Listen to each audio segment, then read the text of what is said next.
1 Samuel 20. David and Jonathan. Then David fled from Naioth at Ramah and went to Jonathan and asked, "What have I done? What is my crime? How have I wronged your father, that he is trying to kill me?" "Never," Jonathan replied. "You are not going to die. Look, my father doesn't do anything, great or small, without letting me know. Why would he hide this from me? It isn't so." But David took an oath and said, "Your father knows very well that I have found favor in your eyes, and he has said to himself, 'Jonathan must not know this or he will be grieved.' Yet as surely as the Lord lives and as you live, there is only a step between me and death." Jonathan said to David, "Whatever you want me to do, I'll do for you." So David said, "Look, tomorrow is the new moon feast, and I am supposed to dine with the king, but let me go and hide in the field until the evening of the day after tomorrow. If your father misses me at all, tell him, 'David earnestly asked my permission to hurry to Bethlehem, his hometown, because an annual sacrifice is being made there for his whole clan.' If he says, 'Very well,' then your servant is safe. But if he loses his temper, you can be sure that he is determined to harm me. As for you, show kindness to your servant, for you have brought him into a covenant with you before the Lord.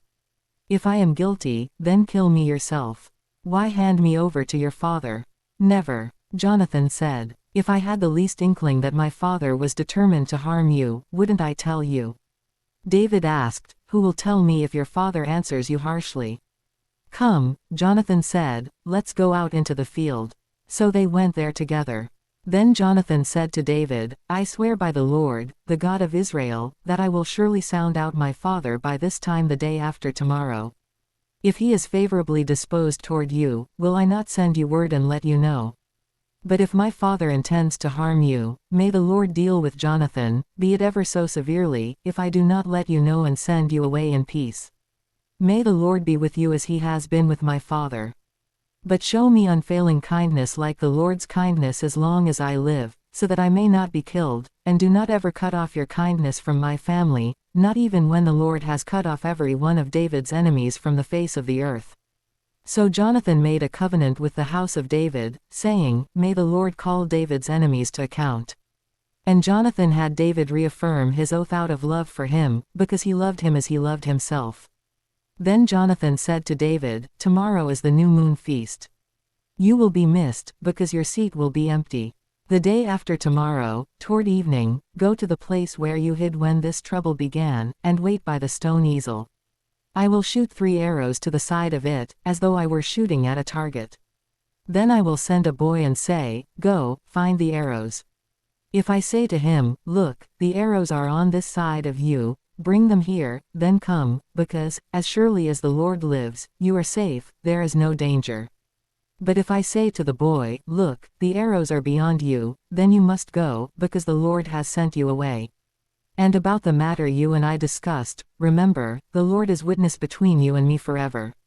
So David hid in the field, and when the new moon feast came, the king sat down to eat. He sat in his customary place by the wall, opposite Jonathan, and Abner sat next to Saul, but David's place was empty. Saul said nothing that day, for he thought, "Something must have happened to David to make him ceremonially unclean, surely he is unclean." But the next day, the 2nd day of the month, David's place was empty again. Then Saul said to his son Jonathan, "Why hasn't the son of Jesse come to the meal, either yesterday or today?" Jonathan answered, "David earnestly asked me for permission to go to Bethlehem. He said, 'Let me go, because our family is observing a sacrifice in the town and my brother has ordered me to be there. If I have found favor in your eyes, let me get away to see my brothers.' That is why he has not come to the king's table." Saul's anger flared up at Jonathan and he said to him, "You son of a perverse and rebellious woman. Don't I know that you have sided with the son of Jesse to your own shame and to the shame of the mother who bore you?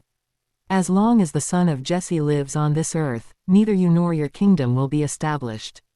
Now send someone to bring him to me, for he must die. Why should he be put to death? What has he done?" Jonathan asked his father. But Saul hurled his spear at him to kill him. Then Jonathan knew that his father intended to kill David. Jonathan got up from the table in fierce anger. On that 2nd day of the feast he did not eat, because he was grieved at his father's shameful treatment of David. In the morning Jonathan went out to the field for his meeting with David. He had a small boy with him, 36, and he said to the boy, "Run and find the arrows I shoot." As the boy ran, he shot an arrow beyond him. When the boy came to the place where Jonathan's arrow had fallen, Jonathan called out after him, "Isn't the arrow beyond you?" Then he shouted, "Hurry! Go quickly! Don't stop!" The boy picked up the arrow and returned to his master. The boy knew nothing about all this, only Jonathan and David knew. Then Jonathan gave his weapons to the boy and said, "Go, carry them back to town." After the boy had gone, David got up from the south side of the stone and bowed down before Jonathan 3 times, with his face to the ground. Then they kissed each other and wept together, but David wept the most. Jonathan said to David, "Go in peace, for we have sworn friendship with each other in the name of the Lord, saying, 'The Lord is witness between you and me, and between your descendants and my descendants forever.'" Then David left, and Jonathan went back to the town.